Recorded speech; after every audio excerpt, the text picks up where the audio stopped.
Kita akan mulai sel grup kita pada hari ini, dan tolong ditampilkan ayat firman Tuhan yang kemarin kita dengar khotbah hari Minggu. Judul khotbahnya adalah Setia Sampai Akhir. Diambil dari Wahyu 3 ayat 1-6 bunyinya, dan tuliskanlah kepada malaikat jemaat di Sardis, inilah firman Dia yang memiliki ketujuh roh Allah dan ketujuh bintang itu. Aku tahu segala pekerjaanmu, engkau dikatakan hidup padahal engkau mati. Ayat 2, bangunlah dan kuatkanlah apa yang masih tinggal yang sudah hampir mati. Sebab tidak satu pun dari pekerjaanmu aku dapati sempurna di hadapan Allahku. Karena itu ingatlah bagaimana engkau telah menerima dan mendengarnya. Turutilah itu dan bertobatlah. Karena jikalau engkau tidak berjaga-jaga, aku akan datang seperti pencuri, dan engkau tidak tahu pada waktu manakah aku tiba-tiba datang kepadamu.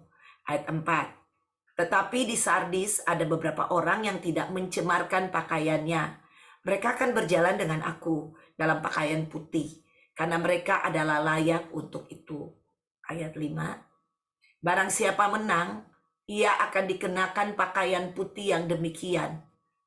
Aku tidak akan menghapus namanya dari kitab kehidupan. Ya, dengan kata lain, hanya yang menang yang tidak akan dihapus dari kitab kehidupan. Berarti ada yang dihapus, saudara. Kalau ada yang tidak akan dihapus, berarti ada yang dihapus. Melainkan aku akan mengaku namanya di hadapan Bapakku dan di hadapan para malaikatnya. Siapa bertelinga, hendaklah dia mendengarkan apa yang dikatakan Roh kepada jemaat-jemaat. Oke, terima kasih.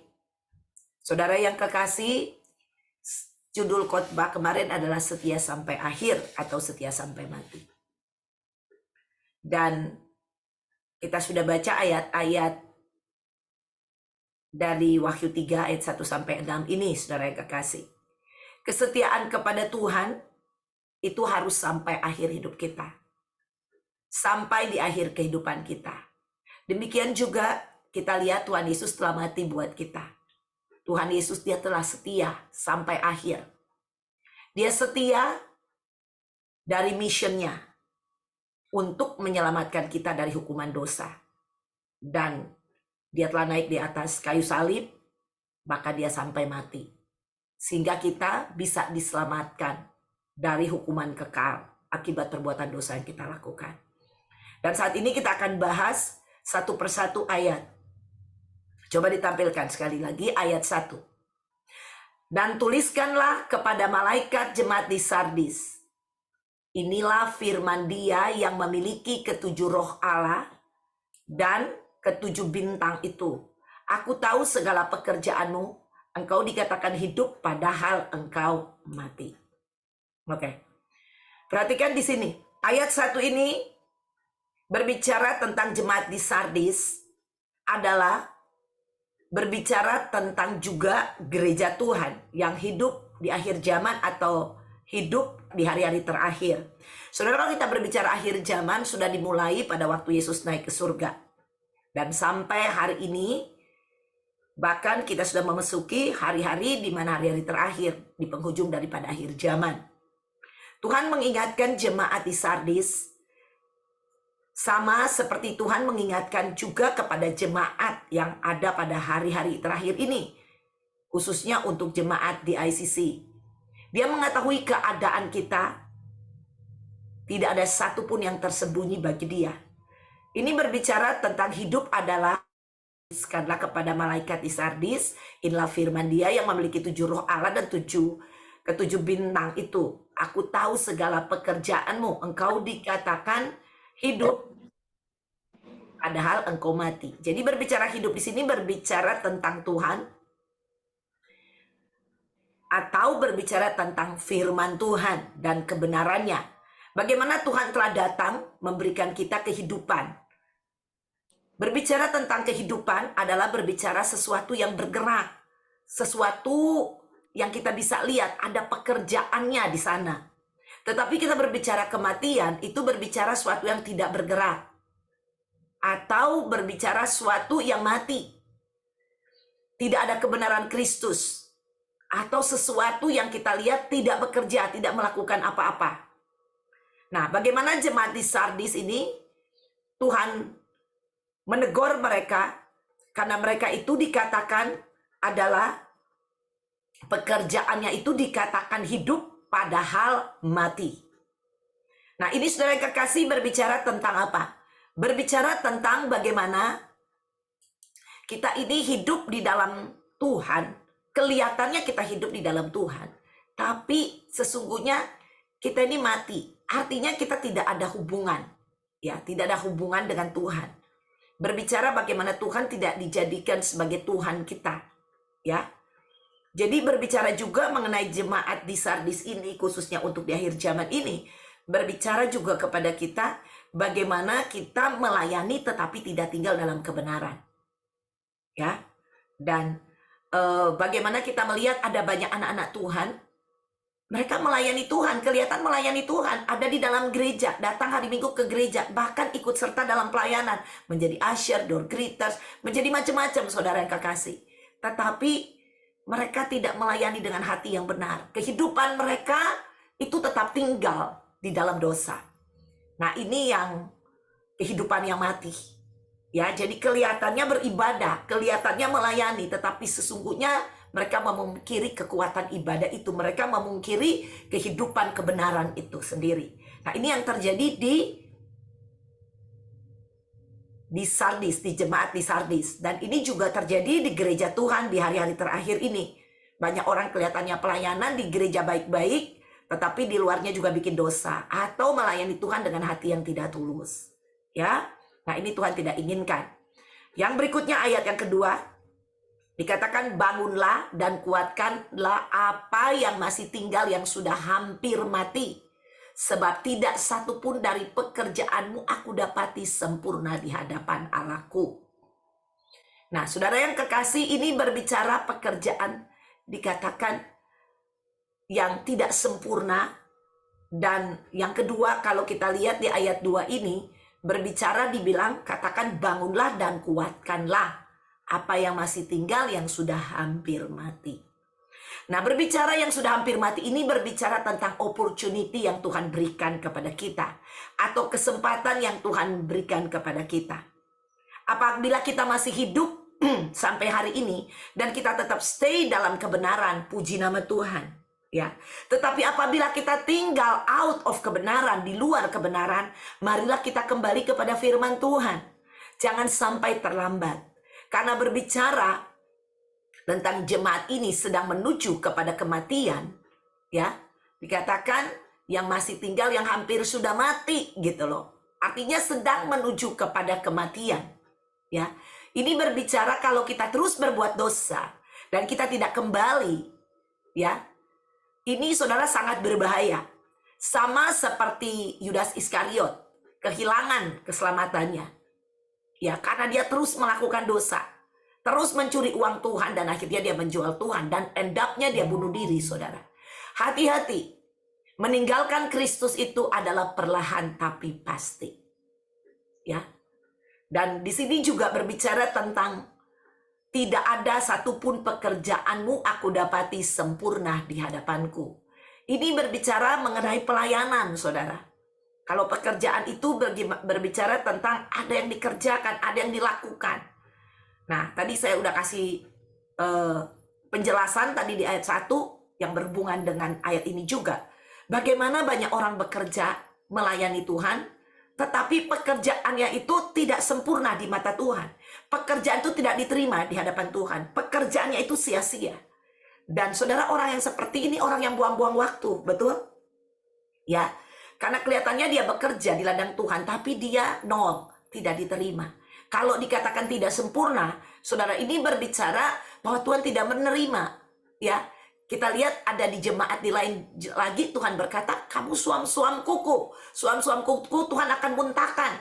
Ya, jadi Tuhan tidak mau di gray area. Di area yang abu-abu. Ya, Tuhan itu dia Allah Maha Kudus. Makanya dia bilang, kuduslah engkau sebab aku kudus. Amin. Jadi dia nggak mau kita main di gray area. Dia mau kita benar atau tidak. Ya, seperti itu. Tidak ada yang lain. Tidak ada setengah benar, 3/4 benar. Itu hanya ada telur setengah mateng, 3/4 mateng. Tapi di mata Tuhan, Cuman ada benar dan salah. Oke? Ya, kayak Anda mengerjakan matematik. Ya Anda udah kerjain, jalannya udah panjang banget. Tetapi hasilnya salah juga. Nggak ada dibilang, oh karena jalannya benar. Seperti ini, terus hasilnya salah. Ya udah dianggap dapat 75, dapat 75 atau 90. Nggak ada tuh dapat 50. Yang namanya salah langsung salah semuanya, benar? Nah Tuhan itu Allah Maha Kudus. Ingat itu dia. Nah saudara, pertama kita diberi kesempatan. Dan di sini dikatakan tentang pekerjaanmu yang tidak sempurna. Dan saya katakan kemarin di khotbah bahwa pekerjaan yang sempurna itu hanya bisa dilakukan kalau roh kita perkasa. Ya, penting sekali roh kita mempunyai roh yang perkasa. Manusia terdiri dari roh, jiwa, dan tubuh, ya. Dan ini sesuai dengan firman Tuhan. Karena Paulus berkata, hendaklah roh, jiwa, dan tubuhmu sempurna menjelang hari Tuhan yang mendekat. Ya, ada banyak orang mengkategorikan jiwa dengan roh itu satu gitu loh. Tapi saya tidak setuju. Karena saya percaya kalau Paulus bilang roh, jiwa, dan tubuh, berarti ada perbedaan di sana. Betul? Seperti itu dia. Dan di sini sudah diajarkan Anda bahwa roh itu adalah manusia yang paling dalam kita, dan roh itu hanya mengenal Tuhan dan kebenaran. Roh itu tidak mengenal apa-apa. Roh itu berasal dari Tuhan dan akan kembali juga kepada Tuhan. Sedangkan jiwa ini berbicara tentang pikiran, perasaan, emosi, dan kehendak. Nah, kalau roh ini dikasih makan firman Tuhan, ya, roh ini akan perkasa. Dan kalau roh yang perkasa, dia bisa kontrol jiwa kita, dia bisa kuasai jiwa kita, dia bisa kuasai perasaan, pikiran, kehendak kita, dan emosi kita. Nah, kalau 4 hal ini dalam jiwa dikuasai, dengan mudah perbuatan tubuh itu akan melakukan kebenaran. Karena perbuatan tubuh ini dikontrol, dikuasai, atau diperintah oleh jiwa. Benar? Kita melakukan pekerjaan apapun itu dari jiwa, dari pikiran kita yang memerintahkan kita untuk melakukan sesuatu. Perasaan saya disakiti oleh orang itu, pikiran langsung bilang balas aja. Betul? Seperti itu dia. Nah, saudara lihat fungsinya emosi, ya. Emosinya langsung menjadi-jadi. Benar? Seperti itu. Nah, kita lihat, dan kehendak, keinginan-keinginan, ya, dan akhirnya diperintah oleh pikiran dan melahirkan dosa. Perbuatan dosa atau perbuatan daging yang dilakukan oleh tubuh ini. Nah, saudara, kalau pikiran, perasaan, emosi kita, kehendak kita dikuasai oleh roh yang perkasa ini, ya, dengan mudahnya kita melakukan hal yang sempurna di hadapan Tuhan. Betul? Bukan dengan kekuatan kita, tetapi roh yang perkasa, yaitu roh yang sudah dikuasai oleh Roh Kudus dan diberi makan firman Tuhan. Amin, saudara. Ya, dengan mudah untuk mengerjakan kesempurnaan itu. Dan ini yang dimaksud sempurna, saudara yang kekasih, ya.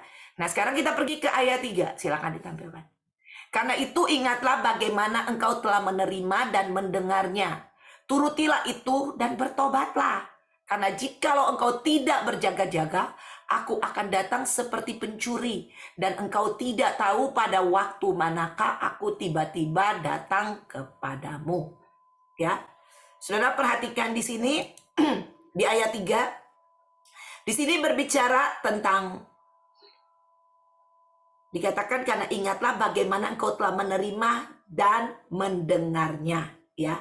Jadi ini berbicara supaya kita mendengar, ya, dan menerima. Kita yang sudah mendengar dan kita yang sudah menerima, ya. Saudara, tetapi kita tidak menurutinya. Tuhan bilang kita harus menurutinya.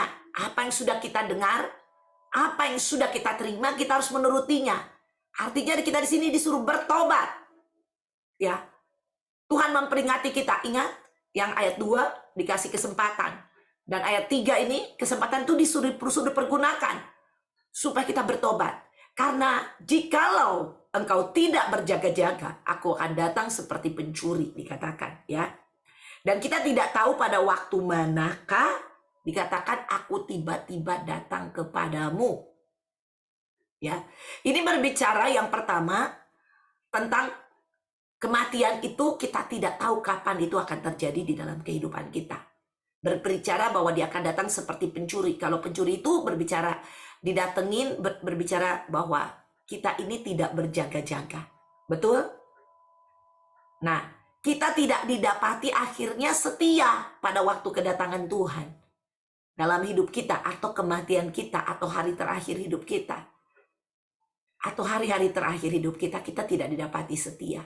Tidak didapati hidup dalam kebenaran dan mengerjakan pelayanan Tuhan yang Tuhan percayakan kepada kita. Saudara, saya tambahin sedikit ya.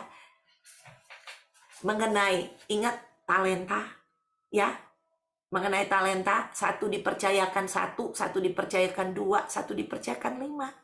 Tapi yang satu itu menyimpan, dan waktu Tuhannya datang, Tuhannya itu murka. Kalau bicara Tuhan, ya bicara Tuhan.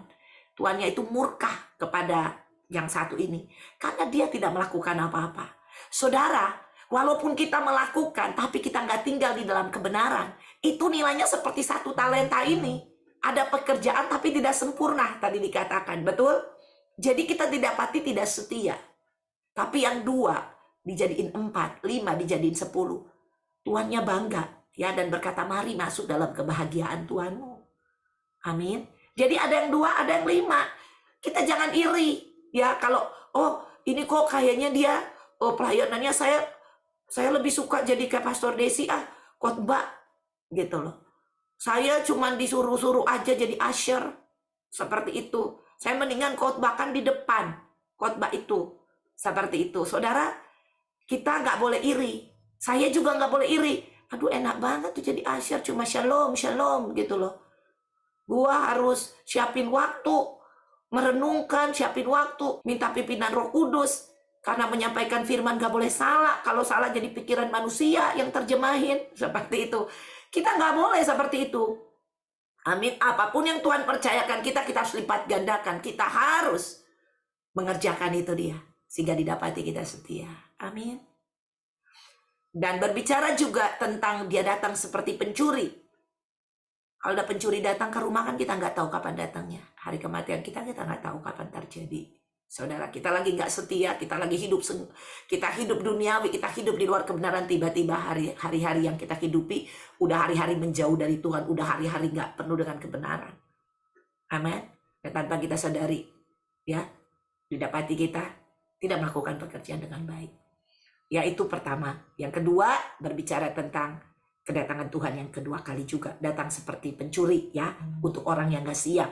Tapi bagi orang yang siap, saya percaya kapan aja Tuhan Yesus datang ya, seperti itu.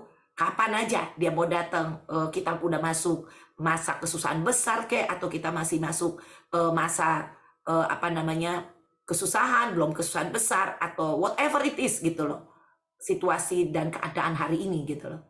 Tiba-tiba Tuhan datang, besok tiba-tiba Tuhan datang. Tetapi saya percaya, saudara, Tuhan dapati kita tetap setia. Haleluya. Sekarang ayat 4. Tetapi di Sardis ada beberapa orang yang tidak mencemarkan pakaiannya. Mereka akan berjalan dengan aku dalam pakaian putih, karena mereka layak untuk itu. Nah, saudara yang kekasih, kalau kita melihat ayat 4 ini, ya, rupa-rupanya di Sardis itu nggak semua yang mencemarkan pakaian mereka atau tidak hidup dalam kebenaran. Tetapi ada sebagian, dikatakan, tetapi di Sardis ada beberapa. Berarti kalau cuma beberapa, ini berbicara satu jemaat hanya beberapa. Ini berbicara kelompok yang sangat kecil, hanya beberapa orang. Jadi perbandingannya signifikan sekali gitu loh, terlalu tinggi perbandingannya. Jadi lebih banyak orang-orang yang tidak setia. Memang ada firman Tuhan yang berkata juga, sempitlah jalan menuju surga, tapi lebarlah jalan menuju pada kebinasaan. Ya, jadi mereka akan berjalan dengan aku, dikatakan dalam firman Tuhan ayat 4 ini, dalam pakaian putih, karena mereka layak untuk itu. Nah, berbicara mengenakan pakaian putih ini adalah bagaimana orang-orang yang tinggal dalam kebenaran akan berjalan dengan Tuhan. Orang-orang yang tinggal dalam kebenaran adalah orang-orang yang hidupnya terus-menerus hidup di dalam jalan-jalan Tuhan. Dan orang yang berjalan dengan Tuhan adalah orang yang berjalan, yang dibawa oleh Tuhan kepada tujuan Allah. Ya, dan kemarin juga saya mengingatkan, kalau Allah ada di pihak kita, siapakah lawan kita? Orang-orang benar ini yang berpakaian putih berbicara tentang orang-orang yang tinggal dalam kebenaran. Berarti Allah ada di pihak orang-orang ini. Ya. Dan Tuhan berkata di ayat 4, karena mereka layak untuk itu. saudara yang kekasih. Nah, saudara, untuk itu mari ya kita yang sedang berjalan di luar kebenaran, ayo saudara yang kekasih, jangan lagi kenakan baju kebenaran itu, baju putih itu saudara, sehingga kita bisa meneruskan perjalanan dengan Tuhan. Amin. Ya, jadi jangan sampai kita tidak mempergunakan, ya, kita tetap tidak kembali saudara yang kekasih. Ya, karena kalau kita ada di luar Tuhan, Tuhan tidak mungkin berjalan dengan kita. Setiap kali saya sudah katakan berulang-ulang bahwa di luar aku engkau tidak dapat berbuat apa-apa, kata firman Tuhan. Amin. Dan kita lihat di sini, hanya orang yang berpakaian putih yang tinggal dalam kebenaran, mereka lah yang berjalan dengan Tuhan. Tapi kalau kita di luar kebenaran, saudara, Tuhan tidak bisa berjalan dengan kita. Karena kita yang menjauh dari Tuhan, yang keluar dari Tuhan. Bukan Tuhan yang meninggalkan kita, tapi kita yang keluar dari jalan kebenaran itu, dari jalan-jalan Tuhan, dari berjalan dengan Tuhan. Kita yang quit, kita yang tidak mau berjalan, saudara. Amin. Nah, itu diperhatikan. Ayat 5. Barang siapa menang, ia akan dikenakan pakaian putih yang demikian. Aku tidak akan menghapus namanya dari kitab kehidupan, melainkan aku akan mengaku namanya di hadapan Bapakku dan di hadapan para malaikatnya. Ya, wow. Ini suatu yang luar biasa, saudara yang kekasih.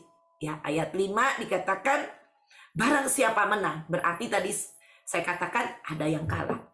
Nah, hanya orang yang menang, ia akan dikenakan pakaian putih yang demikian. Nah, yang dimaksud pakaian putih di ayat 5 ini adalah, aku tidak akan menghapus namanya dari kitab kehidupan. Melainkan, aku akan mengaku namanya di hadapan Bapakku dan di hadapan para malaikat. Ya, ini berbicara bahwa orang-orang yang hidup dalam kebenaran adalah orang-orang yang namanya tidak akan dihapus dalam buku kehidupan. Ya, kita yang sudah dibenarkan oleh Tuhan.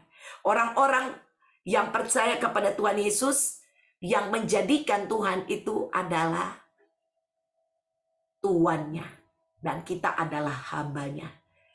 Arti tuan dan hamba berbicara hamba itu harus mengikuti semua perintah tuannya. Tuhan tidak pernah mengambil keselamatan daripada kita, tapi kita melepaskannya.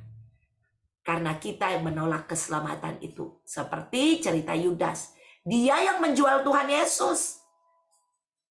Dan dia tidak mau bertobat. Dan akhirnya dia yang bunuh diri, saudara yang kekasih. Ya, jadi bukan Tuhan yang bunuh dia. Dia yang memisahkan hidupnya dari Tuhan. Nah, kalau kita terus hidup di dalam hal yang tidak benar, saudara. Ya, saudara, percaya atau tidak? Hanyut meninggalkan Kristus itu perlahan tapi pasti. Ya, ingat saya contohkan berenang. Waktu kita berenang tiba-tiba kita udah di bawah arus. Ya, makanya ya saya kalau berenang di laut itu, ya puji Tuhan di Amerika tuh ada penjaga laut ya. Maksudnya penjaga pantai. Ya. Nah, penjaga pantai itu tuh biasanya dia udah kasih batasan sampai di mana kita bisa berenang. Kalau kita sudah mendekati sana, itu akan ditiup, saudara.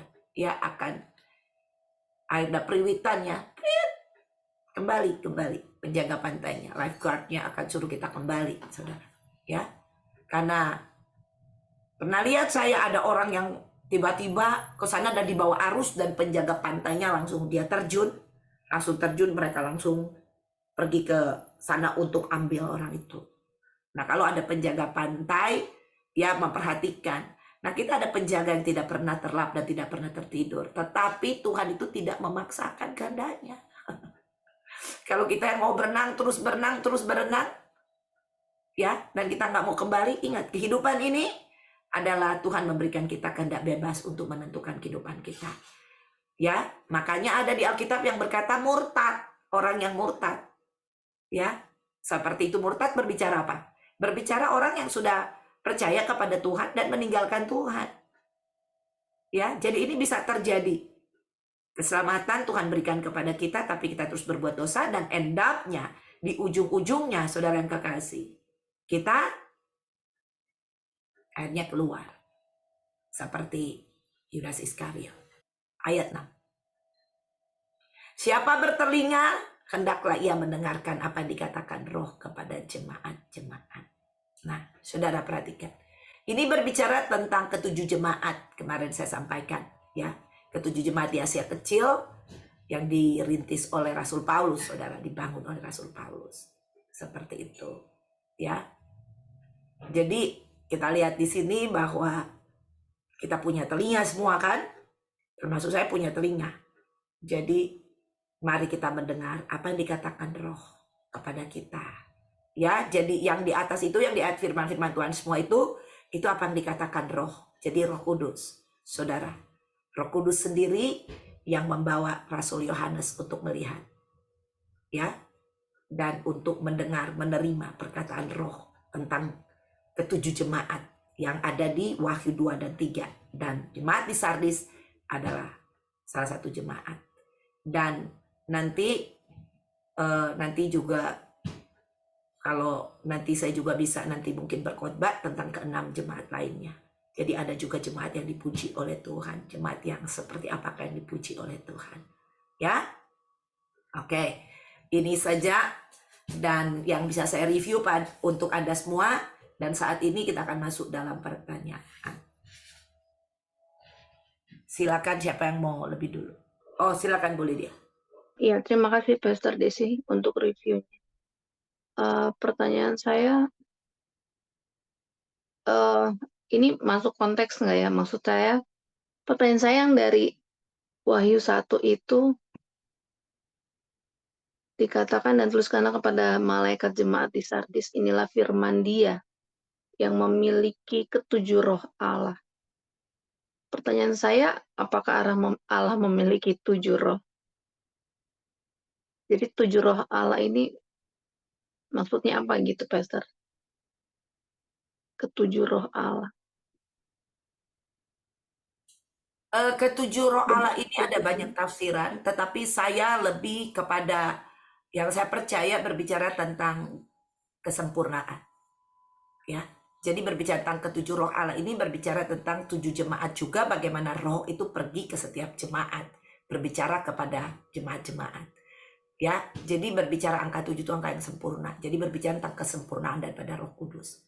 Tapi kalau kita lihat ada juga yang coba menerjemahkan bahwa ketujuh roh Allah itu berbicara tentang ada yang di kalau nggak salah di Yesaya 12 kalau nggak salah Yesaya 12 tentang di situ ada perbuatan daripada Roh Kudus, pekerjaan Roh Kudus itu apa aja, seperti itu dia.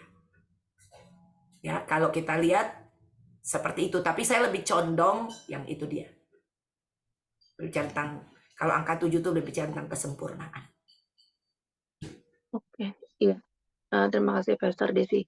Satu lagi, ini kan Wahyu 3 1-6 ini adalah penglihatan yang Tuhan berikan kepada Rasul Yohanes ya. Nah, tapi ini juga kan seperti contohnya di jemaat di Sardis ini, tapi jemaat di Sardis ini juga berbicara tentang kita jemaat Tuhan yang ada di akhir zaman. Jadi ini sebenarnya merupakan penglihatan termasuk nubuatan juga begitu, Pastor, atau gimana ya? Iya, ini berbicara tentang berbicara bukan hanya nubuatan, tapi ini berbicara tentang penglihatan apa yang terjadi memang di jemaat, ketujuh jemaat itu, salah satunya jemaat di Sardis ini. Jadi emang keadaan jemaat di Sardis saat itu seperti itu. Nah, jemaat di Sardis ini memang ada. Kan tadi saya sudah katakan, ketujuh jemaat yang dirintis oleh Rasul Paulus. Seperti itu. Itu berada kalau sekarang tuh di Turki. Ya. Di Turki itu Asia Kecil. Jadi jemaatnya seperti itu. Makanya Tuhan itu mencelah jemaat ini dia. Ya. Dan itu juga berbicara. Kalau namanya Alkitab, namanya firman Tuhan itu semuanya berbicara untuk saat ini, aplikasinya ke dalam kehidupan kita. Ya. Dan itu juga berbicara, ya Alkitab itu juga adalah kitab nubuatan. Alkitab itu. Jadi apa yang tertulis di situ juga berbicara tentang nubuatan juga. Nubuatan itu artinya berbicara untuk yang akan datang juga. Firman Tuhan itu Jadi firman Tuhan itu bukan hanya terjadi pada saat itu, tapi itu juga berbicara tentang yang akan datang seperti ini. Ya, atau yang kita sering khotbah. Waktu kita khotbah itu kan yang terjadi kitab Daniel tuh terjadi tentang Daniel zaman dulu kan. Tapi diaplikasikan apa yang akan terjadi juga di akhir zaman gitu loh. Seperti itu. Atau pengaplikasian juga kepada kita. Jadi nubuatan berbicara tentang ini apa yang akan terjadi gitu loh. Seperti itu. Dan penglihatan memang daripada dibawa, dilihatkan atau ditunjukkan oleh roh itu kepada Rasul Yohanes. Oke. Iya. Satu lagi, Pastor, mengenai yang tadi kalau nggak salah poin nomor 2 atau 3 ya. Jadi supaya perbuatan kita sempurna kan jiwa kita harus dikuasai oleh roh. Roh kita harus kuat begitu. Nah, jadi waktu kita bersekutu dengan Tuhan itu dan supaya roh kita kuat, kita kan harus bersekutu dengan Tuhan, dengan firman Tuhan. Nah, jadi beri waktu kita untuk kita kasih makan firman Tuhan itu, yang makan itu yang jadi kuat itu roh kita, apa Roh Kudusnya? Loh tidak dong, masa Roh Kudus jadi kuat? Roh kita. Iya, Roh Kudus Roh itu roh Allah. Dia iya. sempurna adanya, justru Roh Kudus itu yang membuat, yang fit kita, yang memberi makan roh kita dengan firman Tuhan yang kita dengar. Makanya dibilang roh memimpin kita pada kebenaran. Kebenaran apa? Kebenaran firman Tuhan. Ya. Jadi kalau kalau untuk supaya kita lebih mengerti, contohnya gini, seorang ibu dia kasih makan kepada anaknya. Nah, ibu ini Roh Kudus memberi makan, firman dikasih ke mulut anaknya. Anak ini jadi gede, anak ini jadi kuat karena dikasih makan oleh Roh Kudus.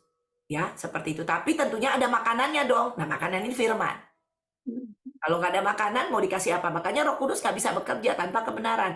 Dikatakan roh memimpin kita pada seluruh kebenaran. Kalau nggak, roh mau memimpin kita pada mana? Pada apa? Pada kebenaran, hanya kebenaran firman. Oke? Iya. Iya. Iya. Jadi Baik, roh terima kita kasih, tuh Pak. perkasa. Perkasa artinya roh kita dikuasai oleh roh Allah. Roh kita dikuasai. Ya, dikuasai kan jadi perkasa, jadi Iya. gede. Dikuasai dan akhirnya roh kita menguasai, mengontrol jiwa kita. Nah, kalau udah dikuasai firman Tuhan, yang menguasai Roh Kudus, yang menguasai kita jadi perkasa, dikuasai Roh Kudus dan firman-Nya, roh kita perkasa, dia kuasai jiwanya, sama dong nilainya, jiwanya juga jadi sempurna. Dan perintah jiwanya itu mengikuti firman Allah. Amin. Jadi sempurna itu jangan terlalu jauh. Aduh, saya harus begini, aduh begini, susah banget, banyak banget. Jangan dipikirin yang kayak gitu. Izinkan roh Tuhan. Izinkan firman Tuhan itu terjadi kepadamu. Hari ini mungkin ada firman yang cuma bilang begini, oke, jangan bohong ya. Yang kita hadapi pada hari itu cuma jangan berbohong supaya kita nggak jatuh ke dalam keinginan mata, belanja terus sehingga belanja di dapur kita nggak belanjain, yang ada belanja baju gitu loh, seperti itu dia. Ya, daging kayak gitu mungkin kita cuman hari itu mungkin hal-hal seperti itu yang kita ada, mungkin besok another things lagi gitu loh. Seperti itu. Jadi Anda nggak usah mikirin macam-macam. Anda kan nggak tiap hari diperhadapkan supaya membenci orang. Betul? Iya. Anda nggak pernah diperhadapkan, oh setiap hari, waduh, ya gua jadi mau maling nih, mau curi duit gitu loh. Karena nggak ada makan, Anda nggak diperhadapkan kayak gitu tiap hari. Jadi lain-lain. Makanya hidup kita setiap hari dikuasai oleh roh Tuhan. Waktu dikuasai oleh roh Tuhan, all things are possible, segala sesuatu itu mungkin. Amin. Karena roh, firman, ya, itu yang bekerja, bukan roh kita, bukan ininya, tetapi di balik behind the screen itu ada roh Allah dan firman Tuhan. Gimana, paham? Iya. Iya, paham. Ya, terima kasih, Pastor Desi. Ya. Berikutnya next. Oke. Ibu Gina. Ya, terima kasih Pastor Desi. Ini yang saya ingin pertanyakan, itu yang menyangkut di Wahyu 3 ayat 2, di mana perikop terakhir itu, sebab tidak tahu satupun dari pekerjaanmu aku dapati sempurna di hadapan Allahku. Nah, bagaimana jika di dalam pekerjaan yang dilakukan oleh kita sebagai jemaat atau sebagai pelayan Tuhan, kita pikir kita udah sempurna gitu ya, tapi ternyata nggak sempurna gitu. Nah, mengetahui sempurna atau tidaknya tuh seperti bagaimana ya? Kita bisa tahu, oh ini ternyata kita sudah sempurna. Atau di satu pihak ada juga kalau itu kan kalau kita merasa kita udah sempurna atau kita merasanya saya tuh kok nggak bisa sempurna ya gitu. Saya udah berusaha sesuai dengan misalnya apa yang diminta, tapi kenapa belum bisa gitu ya. Terus ternyata kita sedang merasa tidak sempurna, tapi kita memang mau untuk menjadi sempurna ya. Terus tiba-tiba kita udah, misalnya kita sakit lah, atau kita dying gitu ya, kita, wah ini udah deket nih hari kita. Nah itu bagaimana ya kira-kira untuk supaya kita tuh ya sesuai dengan firman Tuhan ini. Memang kita tetap ya terus berfirman Tuhan, tapi itu maksud saya gimana ya kita tahu sempurna atau tidaknya, atau ketidaksempurnaan kita itu dijadikan sempurna. Seperti itu, Pastor Desi. Iya, jadi kalau kita berbicara sempurna ini yang tadi saya sudah katakan pada waktu kita dikuasai oleh roh ya. Jadi saya ngomong kita dikuasai oleh roh, jadi saya nggak dikit-dikit bicara tentang roh, jiwa, dan tubuh. Anda cukup mengerti penjelasan saya. Jadi kalau saya bicara kita ini berarti adalah kita yang udah dikuasai oleh roh Tuhan ya. Bicara tentang roh, jiwa, dan tubuh ya. Seperti itu. Nah, Ibu Gina akan tahu dengan sendirinya, hatimu kita tahu. Hati kita ini betul atau tidak kan kita tahu. Kita tahu pikiran kita betul atau tidak. Kita tahu yang kita lakukan ini sungguh-sungguh emang berkenan atau tidak. Artinya kita melakukan dengan hati yang tulus. Kita melakukan dengan semangat yang datang daripada Tuhan. Kita melakukan, karena ada banyak hal yang gini. Misalnya gini, ada orang kok dengan gampang, dengan mudah gitu ya. Misalnya pelayanan itu kayak dimainin gitu loh, seperti itu dia. Suka-suka dia mau datang ya dia mau melayani ya melayani, nggak mau ya udah gitu loh. Seperti itu dia. Itu orang yang nggak dikuasai buat saya. Karena orang yang dikuasai itu punya komitmen. Seperti itu. Orang yang tahu bahwa ini benar-benar saya lagi melayani Tuhan. Saya mau beri yang terbaik. Hatinya itu mau giving the best gitu loh. Give the best to God. Seperti itu. Itu udah ketahuan. Dari cara memberi aja kita udah tahu. Di hati kita tahu, kita kenal diri kita. Seperti itu. Ya, seperti itu. Waktu kita melayani Tuhan, kita tahu kita melayani sungguh-sungguh atau kita tidak gitu loh. Saya mempersiapkan khotbah. Apakah saya mempersiapkan dengan benar atau saya karena udah fasih bicara, saya udah khotbah ratusan mungkin ribuan khotbah saya udah khotbahkan. Jadi itu dengan mudah, dengan gampang gitu loh, dan saya udah cuek-cuek aja. Seperti itu dia. God knows us. Betul? Seperti itu. Nah itu tuh dari dalam kita gitu loh. Ada banyak orang kan dengan gampang, dengan mudah, oh ini enggak, oh iya ini gitu. Lebih mementingkan dirinya sendiri gitu loh. Dengan hal-hal kayak gitu, dengan berbagai macam alasan yang kita tahu alasannya itu kenapa. Seperti itu, gampang banget. Gampang sekali kita tahu siapa diri kita. Waktu kita dikuasai roh kudus, kita tahu. Saudara nggak usah begitu. Kalau Anda terus punya hubungan dengan Tuhan, hubungan doa yang baik, saudara. Itu dengar firman Tuhannya langsung plak, plak, plak ke kita gitu loh. Tapi kalau Anda tidak punya hubungan dalam kebenaran firman Tuhan dengan Tuhan, dengan Roh Kudus, nggak punya waktu hubungan dengan Roh Kudus, dengan Allah, gampang banget kita masuk sini keluar sini, pikiran melayang-layang, memprioritaskan ini itu lebih dari Tuhan gitu loh. Gampang. Kita tahu diri kita, bukan kita tidak tahu. Seperti itu. Kita ukur diri kita dan kita tahu. Dan waktu dengar firman dan waktu kita berdoa, pokoknya beda. Anda saya percaya punya hubungan ini. Kalau Anda punya hubungan ini, engkau tahu bedanya. Tapi kalau Anda nggak punya hubungan, quality time, I don't think so. Anda memahami ini. Anda pikir itu udah yang terbaik. Seperti itu. Tapi makanya saya bilang, bikin simple, punya hubungan. Dan berjalan hari lepas hari dengan Tuhan. Kalau Tuhan dia bilang A, stay di A. Dan waktu kita stay di A itu bukan dengan kekuatan kita. Karena kita akan nurut. Karena kita punya hubungan. Karena ingat, roh menguasai kita. Jadi kita nurut. Kita nurut, bukan terpaksa.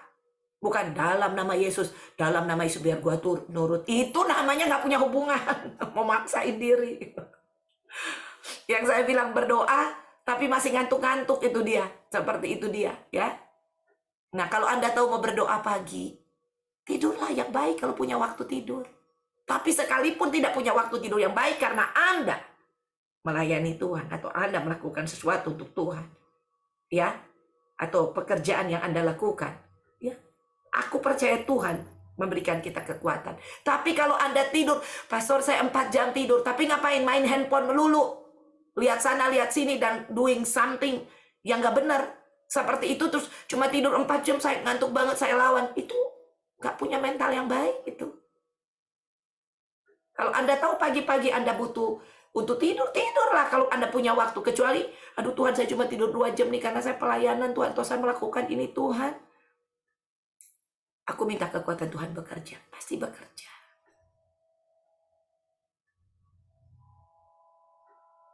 Ya, kira-kira itu yang bisa saya sampaikan kepada Ibu Gina. Oke. Terima kasih, Pastor Desi. Ya. Oke, yang lain lagi? Aja Pastor. Ibu Ida aja.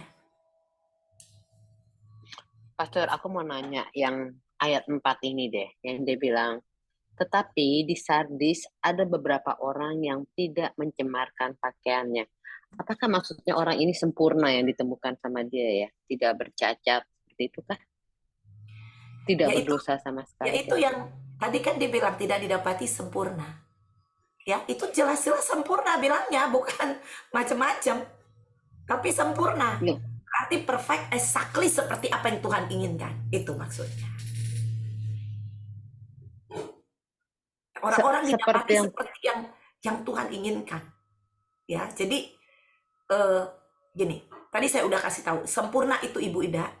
Ya, jangan dipikir, waduh, kan ada orang mikirinnya, aduh nggak boleh ini, nggak boleh itu, nggak boleh ini, nggak boleh itu, gini. Saya udah kasih tahu, Anda diperhadapkan hari ini, menang hari ini. Besok is another day, menang pada besok hari. Seperti itu. Nah, itu sempurna. Jadi waktu Tuhan bilang, Ibu Lydia, kamu jangan ini, jangan itu pada hari ini. Ibu Lydia stay di situ. Bu Lydia, ini pelayanan, layani dia. Anda harus jadi worship leader, misalnya, cuma contoh yang biar kita bisa mudah. Seperti itu dia. Ya Tuhan, ada begitu banyak tantangan, ada begitu banyak situasi keadaan. Ya, yang mungkin Ibu Lydia hadapi. Tetapi dia mau gitu loh. Kalau Anda baca untuk jemaat yang lain dibilang gini, kekuatan mereka itu tidak ada, tapi mereka mau melakukannya untuk Tuhan. Waduh, hati saya tuh keren banget ayat ini gitu loh Tuhan. Seperti itu. Saya suka banget gitu loh. Hal-hal yang memang itu it's impossible for me Lord gitu loh. Itu sulit buat aku Tuhan gitu loh. Seperti itu ya. Kayak saya berkhotbah nih hari Minggu. Terus tiba-tiba ya saya khotbah tanpa tulisan-tulisan gitu loh. Dan saya juga harus bikin review. Saya harus juga gereja online, harus gereja juga lokal Amerika, Jakarta. Sementara saya juga ya pokoknya hari Minggu itu tuh benar-benar khotbah itu kan juga Anda tahu gitu sampai pagi kan ceritanya seperti itu, tidur berapa jam, harus udah bangun, harus gini dan itu dan gini. Dan saya ngerti gitu loh, jadi saya bilang tolong minta review, tolong gini. Tapi saya tahu juga keadaan ada orang-orang yang emang mereka juga mau tapi nggak sempet gitu loh. Seperti itu dia. Dan saya akhirnya ada yang saya harus, ya udah saya harus buat gitu. Jadi saya berdoa dengan di pagi hari gitu loh. Tapi saya miss berdoa dengan anak-anak gitu loh, dengan keluarga. Karena saya harus mempersiapkan review gitu loh di pagi hari ini. Karena kita udah mulai di sini jam 8 pagi. Jadi saya doa ini, tapi waktu doa dengan keluarga saya miss hari ini. Karena saya harus mempersiapkan ya review. Ada hal-hal yang harus kita lakukan gitu loh. Amin. Seperti itu. Karena kita tahu ini tanggung jawab kita ke Tuhan, dan hal itu menyenangkan hatiku. Dan aku suka gitu loh sama Tuhan. I cannot do that. Gitu loh. Tetapi ada Tuhan gitu loh sama saya. And all things are possible. Segala sesuatu itu mungkin dengan kekuatan Tuhan, Bu Ida. Kalau kita mau, Oke, oke. semua bisa. Bu Ida kira-kira Oke, paham? Pastor. Paham, ngerti aku, Pastor. Terima kasih, Pastor. Ya. Oke, next. Oke, Pastor Desi mau tanya. Tadi kan bilang ada barang siapa menang, terus ada juga dibilang that akan dicabut. Berarti ada yang kalah itu maksudnya Akan dihapus. akan dihapus dari buku kehidupan gitu. Nah, berbicara pekerjaan ini related sama pekerjaan yang Yesus lakukan sama keselamatan gitu kan.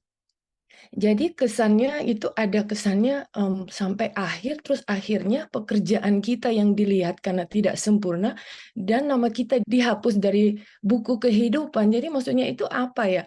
Penjelasannya maksudnya jadi kita nggak selamat gitu loh. Kalau endingnya kita didapati tidak setia karena yang dilihat ini kan kelihatannya yang diukur tuh pekerjaan dan pelayanan kita gitu loh. Apakah keselamatan itu it depend on that gitu loh pada ujung-ujungnya? Berbicara tentang kesempurnaan ini, pekerjaan yang sempurna ini, berbicara tentang bagaimana kehidupan kita dalam kebenaran. Ya, kalau orang yang hidupnya itu berhubungan dengan Allah, otomatis akan hidup dalam kebenaran. Orang yang akan dalam kebenaran, perbuatannya juga benar. Seperti itu. Orang yang sering main-main dengan dosa, end up-nya seperti Yudas Iskariot. Dia melakukan terus dosa. Akhirnya menjual Tuhan.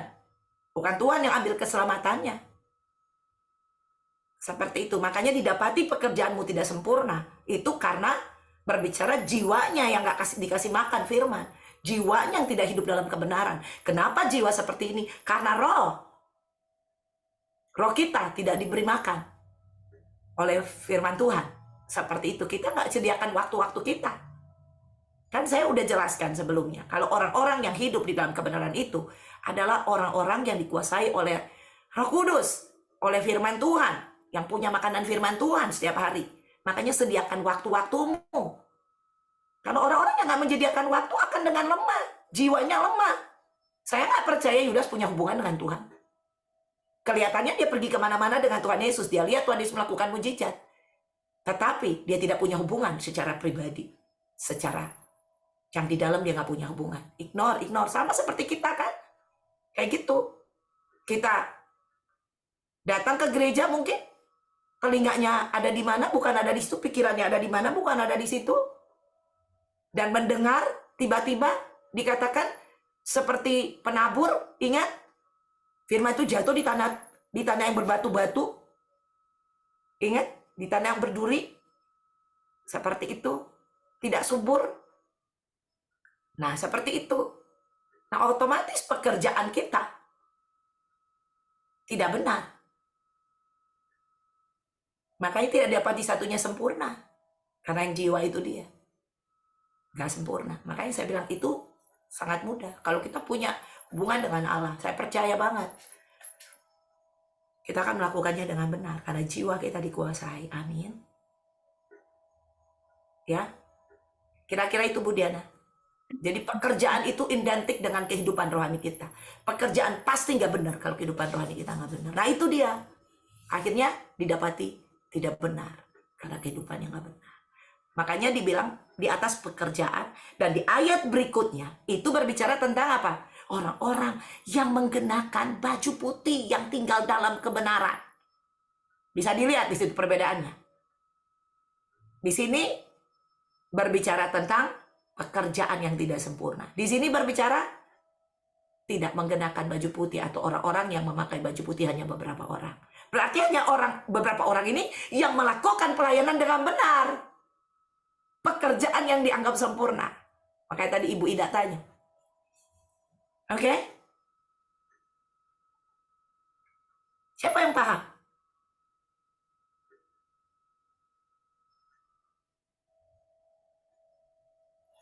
Paham ya? Jadi penjelasan saya. Luar biasa ayat ini kan? Nah memang ayat-ayat ini kalau kita tidak minta pimpinan Roh Kudus, penjelasannya mungkin ya. Makanya saya mungkin agak jadi kurang bisa dipahami. Jadi timbul pertanyaan-pertanyaan yang lain-lain seperti itu dia. Padahal kan dengan kita belajar yang kita sudah belajar tentang dasar-dasar yang saya ajarkan, makanya saya bilang untuk memahami firman Tuhan dasarnya itu harus benar. Makanya salah satu dasar adalah mengetahui arti roh, jiwa, dan tubuh ini. Jadi gampang untuk dipahami. Betul? Waktu ada yang kayak gini, firman Tuhan seperti ini, waktu saya tampilkan itu Anda udah cukup paham, benar? Seperti itu dia, untuk melihat firman Tuhan ini. Oke, gimana? Oke, Pastor Desi, jadi simpelnya kesempurnaan itu ya pertumbuhan kita dewasa gitu kan. Dewasa itu dalam arti tadi Bu Desi juga bilang that hari ini gitu loh kita melakukan hal kebenaran dalam arti kita dewasa dan bertumbuh menjadi dewasa dan kuat gitu dalam Tuhan, ya kan, sempurna itu. Karena kalau kita membayangin sempurna yang gimana gitu, kayaknya bikin aku nervous aja gitu kan, istilahnya juga bikin grogi gitu loh. Tapi pada saat saya pernah lihat juga arti dalam bahasa Yunani kesempurnaan itu adalah dewasa, yang berarti bertumbuh kuat dalam detail-detailnya, ya bertumbuh dalam kekuatan Tuhan, selalu bertumbuh gitu ke arah Kristus gitu. Jadi fokusnya ke Kristus juga gitu loh. Jadi nggak terlalu mikir terlalu gimana gitu, yang seperti Bu Desi bilang, tapi yang pasti kita tiap hari itu bertumbuh. Tubuh, jiwa, dan roh kita tuh menjadi dewasa dan ke arah Kristus. Karena kan kalau Bu Desi suka bilang kalau kita menikah itu ya memang untuk seseorang yang sudah dewasa gitu. Nggak mungkin anak kecil menikah gitu. Nah, jadi ya itu juga aku lihat waktu mengetahui kebenaran itu dalam bahasa Yunani yang artinya satu kedewasaan yang bertumbuh menjadi kuat. Kedewasaan itu artinya. Gini, saya jelaskan ya.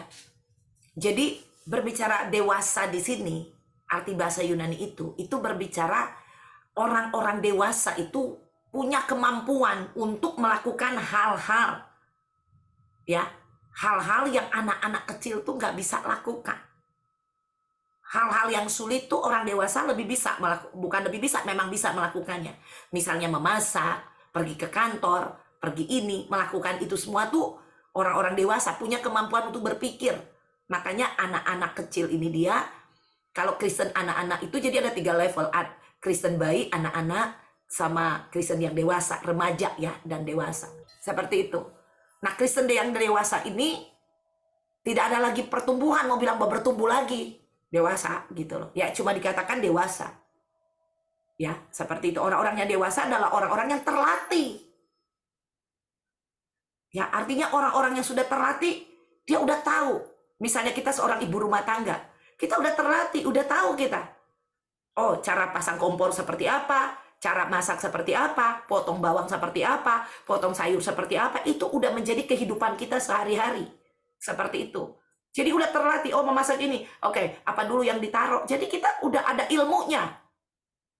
Ya, seperti itu. Dan mungkin kita akan terus belajar. Misalnya, oh ada buatan somai yang bukan cuma somai Bandung, nih ada somai Jakarta misalnya. Cara buat, oh ternyata kalau somai Jakarta bahan intinya sama, cuman ini ditambahin bawang merah atau bawang bombay atau apa gitu loh, terus diulek di ini, jadi lebih variatif gitu loh. Tetapi dasar-dasarnya kita udah tahu, udah mengerti, udah memahami, dan udah biasa hidup di dalamnya.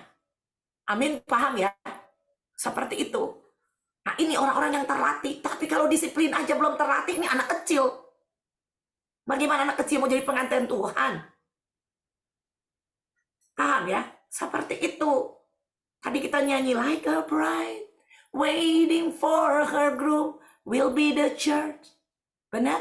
Kita adalah gereja yang menantikan kedatangan Tuhan. Orang-orang yang dewasa, yang sudah terlatih, dikatakan oleh firman Tuhan. Siap untuk menikah, the bride. Amin, seperti itu. Tapi kalau yang hal-hal yang sepele aja, seperti itu kita nggak lakukan, kita bisa, makanya saya katakan tadi ke Ibu Gina, you know yourself. Kita tahu diri kita. Yang sepele yang sepele. Saya ulang-ulang. Tunduk kepada pemimpin itu wajib, firman Allah katakan. Betul? Seperti itu. Ya kalau hal yang sepele aja dikasih tahu. Kayak gitu kira-kira anak-anak nggak itu? Anak-anak sekali gitu loh. Nah kita coba lihat. Hal-hal yang demikian itu dia. Hati-hati yang kayak gitu. Jadi kita mulai latih diri kita. Makanya saya lebih berbicara tadi komitmen ya. Ke Ibu Ida ya. Komitmen tuh orang dewasa bisa berkomitmen, anak kecil nggak bisa komitmen. Dibilang jangan makan permen, tiba-tiba dia udah ngumpet makan permen. Seperti itu, nggak punya komitmen. Oke? Itu kita ukur dari sehari-harinya kita dulu. Seperti itu kalau kita mau latih diri kita. Seperti itu dia. Ya sampai kita dewasa dan kita tahu yang ini Tuhan bilang tidak semuanya berguna. Jadi mulai kita latih diri kita, ditata diri kita.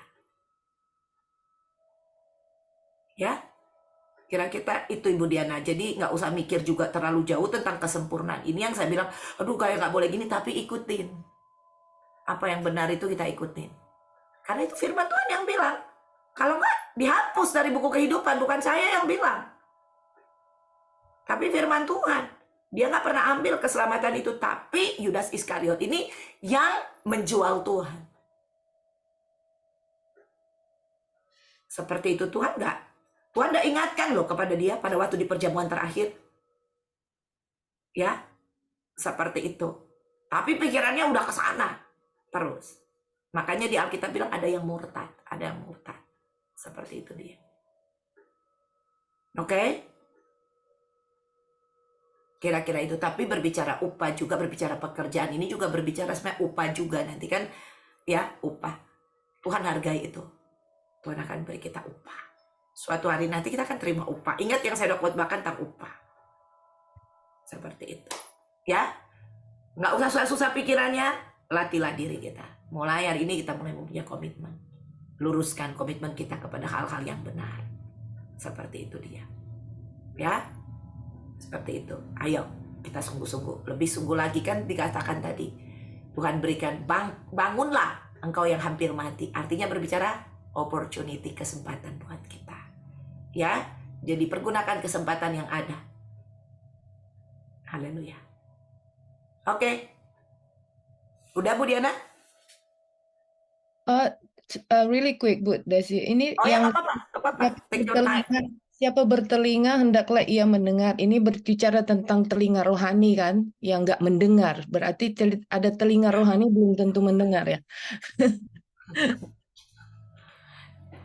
Iya, berbicara bahwa ya firman Tuhan yang disampaikan itu didengar. Itu yang ayat 1 sampai 5 itu kan udah dikasih tahu nih. Ya, seperti itu, dengar.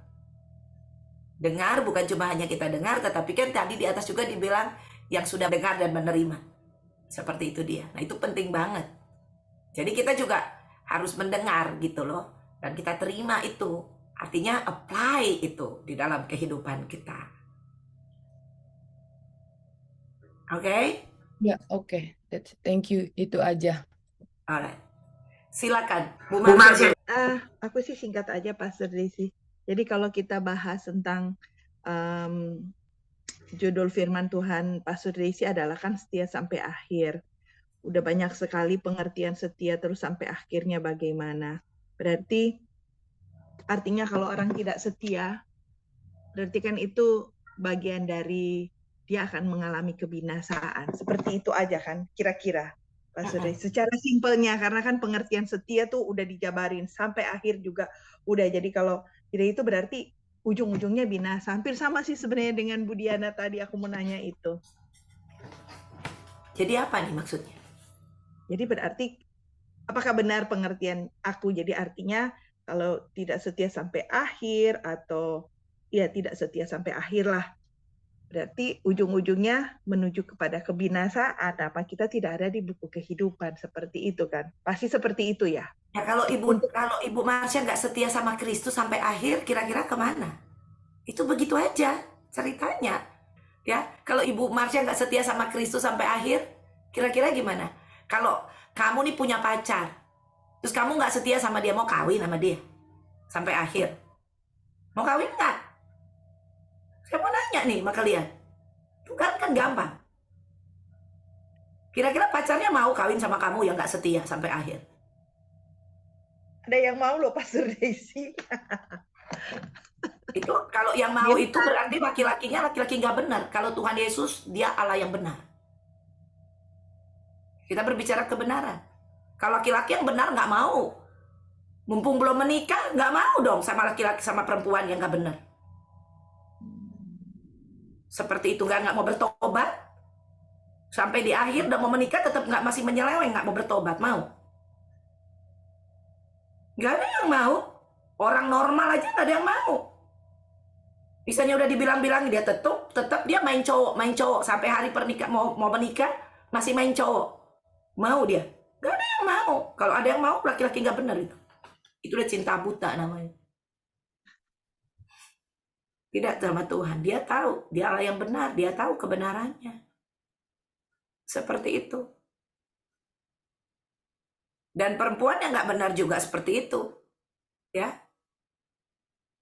Kalau dia nggak setia seperti itu dia, yang tadi kamu bilang.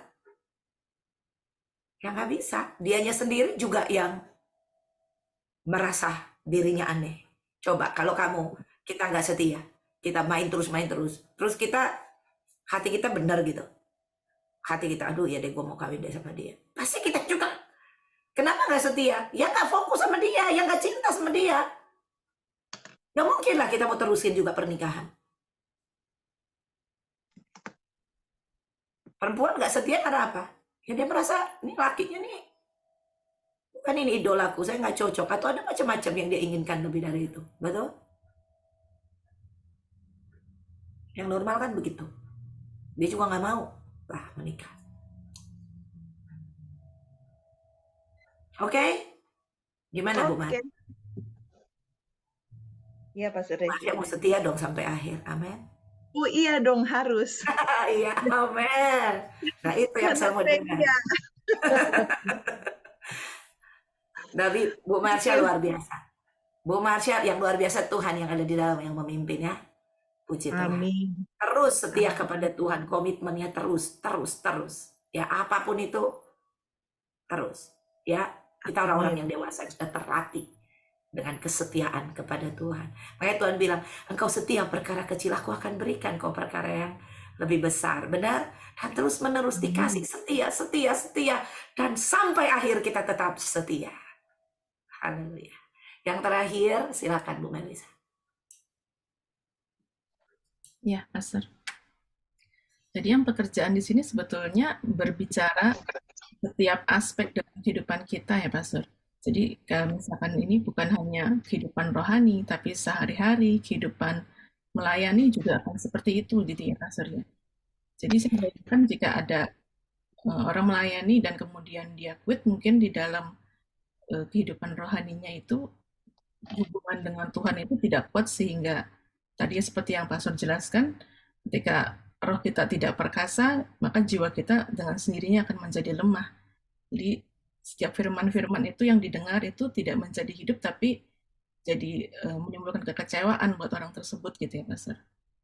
Yang saya sudah katakan bahwa yang berhubungan dengan Tuhan itu berbicara tentang rohani. Uang itu kalau dipakai untuk pekerjaan Tuhan, untuk dipakai untuk kebenaran, itu rohani. Roh memimpin kita pada seluruh kebenaran. Tuhan bilang, muliakan Tuhan dengan hartamu, amin. Seperti itu. Itu rohani. Tapi kalau uang Anda pakai untuk main judi, Anda pakai untuk hal-hal yang gak benar, seperti itu tidak rohani. Ya, sama. Tubuhmu ini bait Allah, tempat roh Allah berdiam. Rohani gak rohani. Karena Tuhan bilang bahwa tubuhmu adalah bait Tuhan. Nah, bait Tuhan, rohani apa enggak? Rohani, persembahkan tubuhmu sebagai persembahan yang hidup, yang kudus dan yang berkenan kepada Allah. Ini rohani. Tetapi nggak jadi rohani kalau Anda pakai tubuhmu untuk melakukan dosa. Ini nggak rohani. Pikiranmu rohani atau enggak? Pikiranmu rohani. Kalau pikiran Kristus di dalamnya. Tapi kalau pikiran cabul, pikiran nggak benar, rohani apa enggak? Nggak benar. Seperti itu. Jadi kita udah ngerti yang rohani sama tidak rohani. Seperti itu. Jadi arti pelayanan di sini saya udah kasih tahu bedanya. Orang yang tinggal di dalam kebenaran itu akan melayani. Dan melayani di sini dibilang tidak ada satupun pekerjaanmu yang aku lihat sempurna. Jadi simpel kan? Kalau rohnya tidak perkasa, yang tadi tidak kuasai jiwanya, semuanya nggak sempurna, semuanya berantakan. Apapun itu ceritanya. Jadi jangan Anda bilang, oh saya ini melayani Tuhan, benar kok Bu Desi, hati saya tertuju sama Tuhan. Cuman habis keluar gereja, saya tiba-tiba dikuasai oleh keinginan daging dan akhirnya saya nyolong. Ya nggak begitu kali. Semuanya kalau dikuasai oleh Tuhan ya dikuasai, amin. Semua, makanya tidak ada satupun pekerjaanmu didapati sempurna. Karena waktu jiwanya tidak dikuasai oleh roh, semuanya tidak ada yang sempurna. Tapi kalau jiwa dikuasai oleh roh, semuanya kita lihat beres.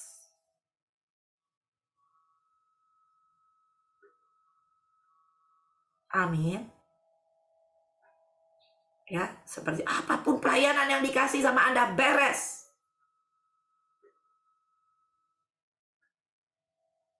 Benar? Haleluya. Kira-kira udah paham semua ya? Ya.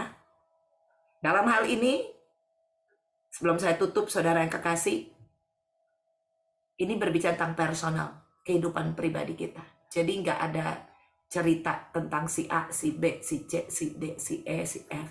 Oh gara-gara dia gue jadi begini, gara-gara si A, si ini, dia yang halangi gue, ini yang begini, ini yang begini, ini yang begitu.